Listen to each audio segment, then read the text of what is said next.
సికింద్రాబాద్ సృష్టి test baby సెంటర్లో నుంచి పనికి మాలిన విషయాలు మనకందరికీ తెలిసింది.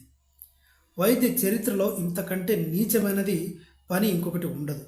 రీసెంట్గా ఇంకొక విషయం బయటపడింది. ఏంటంటే ఈ సృష్టి టెస్ట్ బేబీ సెంటర్ నడుపుతున్న ఈ నమ్రత అనే డాక్టర్ కొడుకు విషయం తెలిసింది. ఈ కొడుకు ఏం చేస్తున్నాడు? ఈ కొంతమంది యూత్ని బెదిరిస్తున్నాడు. స్పెర్మ్ కలెక్ట్ చేసుకోవడం కోసం వాళ్ళకి పోర్న్ వీడియోస్ చూపించి గంటకి 1500 డబ్బులు ఇచ్చి, ఈ గంటకు 1500 డబ్బులు ఎలా ఇస్తాడు? ఎన్నిసార్లు ఆ అబ్బాయి స్పెర్మ్ ఇస్తే అన్నిసార్లు 1500 ఇస్తున్నాడు.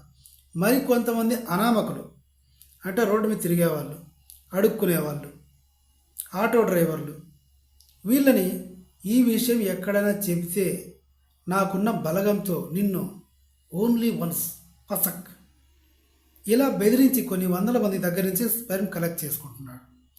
మరి ఈ స్పెర్మ్తో చేపిస్తున్నాడా అంటే యూజ్ అయితే చేయిస్తున్నాడు, యూజ్ కాకపోయినా కూడా చేపిస్తున్నాడు.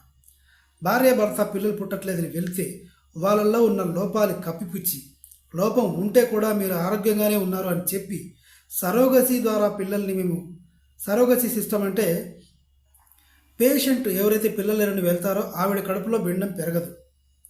ఆ అండాన్ని తీసి, తన భర్త స్పెర్మ్ తీసి వేరొకరి కడుపులో బిడ్డను పెంచుతారు.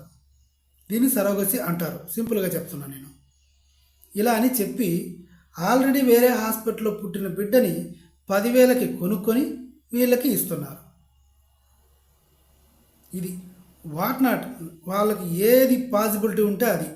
అడుక్కునే వాళ్ళు డెలివరీ అయితే కూడా వాళ్ళ దగ్గరికి వెళ్ళి 2,000 3,000 ఇచ్చి బీర్లు బిర్యానీ వాళ్ళకి ఇచ్చేసి ఎంత కుదిరితే అంత, 10,000 పోతే పోయింది, 30 లక్షలు 40 లక్షలు పేషెంట్స్ దగ్గర నుంచి నమ్రత వసూలు చేసేది. నమ్రత కొడుకును కూడా ఇంకా విచారిస్తున్నారు.